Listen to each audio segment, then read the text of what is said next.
Coming up on 5 Minute News. Leader of Belarus rejects calls to rerun presidential vote. UK's Johnson urged to fix growing England exam chaos.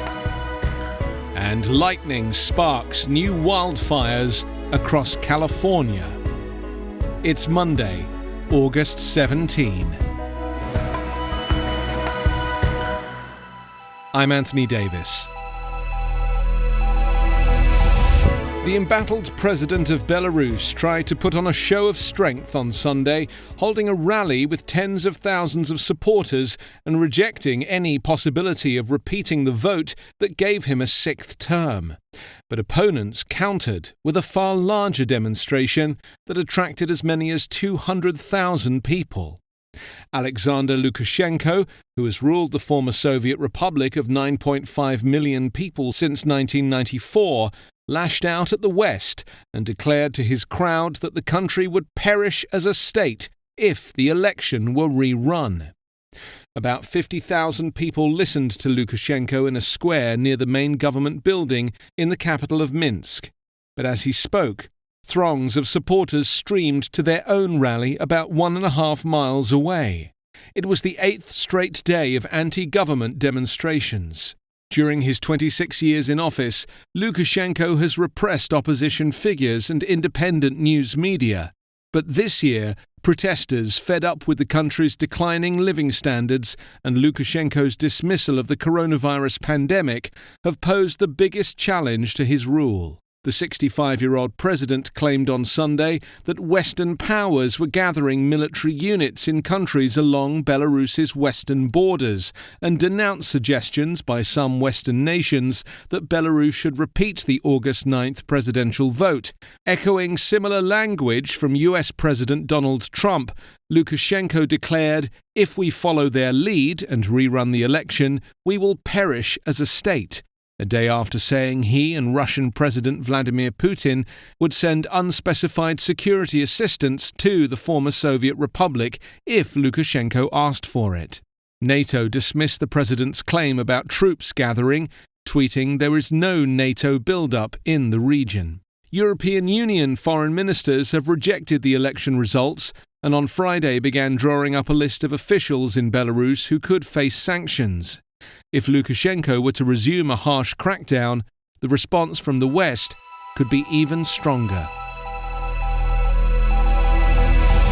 British Prime Minister Boris Johnson faced mounting calls on Sunday to call out a crisis over how crucial final grades are being awarded to high school students in England during the pandemic. Hundreds of students took to the streets of London to protest what they consider a grave injustice. Gathering outside the Department for Education, the students vented frustration at a system that has already seen 40% of final year A-level students receive lower grades than those predicted by their teachers. Since the grades are key markers to get into college, many students are clearly fearful the lower grades will jeopardize or limit their educational and vocational options. Because English students couldn't take their exams this summer as a result of the coronavirus pandemic, hundreds of thousands have been assessed via a complicated moderation algorithm. Many students, parents, and even some teachers say the algorithm is flawed. The government has said the process was necessary to prevent grade inflation that it thinks would render the results worthless. Critics say there are flaws in the methodology used, including a link with the school's past performance, which has meant thousands of bright students were effectively penalised for being at a historically underperforming school. Keir Starmer, the leader of the opposition Labour Party, bemoaned weeks of chaos, confusion and incompetence from the Conservative government and Johnson, who is thought to be on holiday. Britain has Europe's highest confirmed death toll in the pandemic, at nearly 46,800 deaths. The government has vowed that all schools in England will reopen in September. A rare summer thunderstorm brought lightning that sparked several small blazes in Northern California on Sunday and stoked a huge forest fire that has forced hundreds of people from their homes north of Los Angeles. More than 4,500 buildings remained threatened by the wildfire, which was burning toward thick, dry brush in the Angeles National Forest. The lake fire was just 12% contained as of Sunday morning and had burned nearly 28 square miles of brush and trees. Fire officials said 33 buildings had been destroyed and at least a dozen homes. Many areas of the state saw triple-digit temperatures through the weekend, and the combination of prolonged heat and smoke from wildfires sent ozone pollution to levels not seen in a decade in some areas. Air quality may reach unhealthy to very unhealthy levels in several regions of Southern California this afternoon, the South Coast Air Quality Management District said. In Northern California, a thunderstorm moving rapidly from the Pacific Ocean onshore brought thunder and more than 4,000 lightning strikes, some of which ignited small fires and knocked out power across the San Francisco Bay Area.